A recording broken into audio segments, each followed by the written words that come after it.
Bonjour. Peut-être que à l'école, vous étiez de ces élèves qui étaient pas très populaires.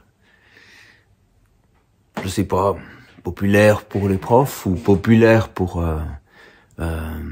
les autres élèves. Hein. C'est pas forcément pareil, mais voilà. Peut-être que lorsque c'était le moment de choisir une équipe pour le basket ou pour du coup vous étiez toujours pris en dernier. Ouais. Mais en fait, vous savez quoi? C'est pareil dans les jardins.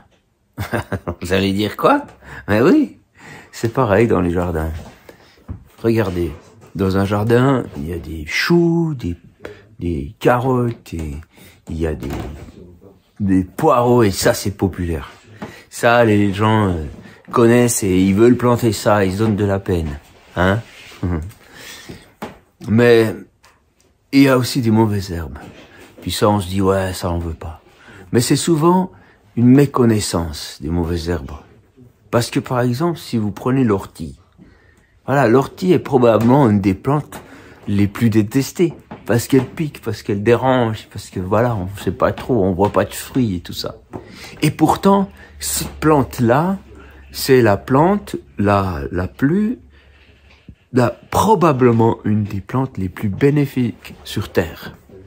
Rendez-vous compte que si vous vous faites piquer par cette plante, ça purifie votre sang. Que si vous la prenez en salade, en thé et tout ça, ça purifie votre foie, votre sang. C'est extraordinaire. Ça vous rend moins malade, plus fort. Il y a du fer dans les orties. Et puis, si vous prenez des bains avec des orties, ouais, faut être une sacrée couche. Mais si vous avez des rhumatismes, ça va vous calmer. Vous voyez, cette plante, elle bénit non seulement si on l'ingère, mais aussi simplement quand elle est plantée sur la terre se purifie. La terre devient meilleure. C'est vraiment incroyable. Et puis, alors là, c'est juste quelques usages, il y en a plein d'autres. Mais tout ça, c'était pour vous dire que peut-être vous êtes cette plante-là. Que vous pensez que vous valez rien, et puis que vous n'êtes pas comme les gens populaires. Mais c'est Dieu qui vous a créé. Dieu, il vous a créé, il vous aime.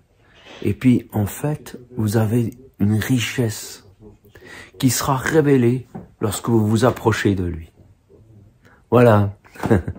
Voilà, c'est en relisant un texte que j'ai écrit il y a longtemps, et que j'ai eu cette pensée de vous partager ça. Je vous encourage à lire Rendez-vous dans la forêt. Vous pouvez, en allant sur shop.oderc.com, télécharger 80 pages gratuites. Voilà, je vous souhaite plein de bonnes choses.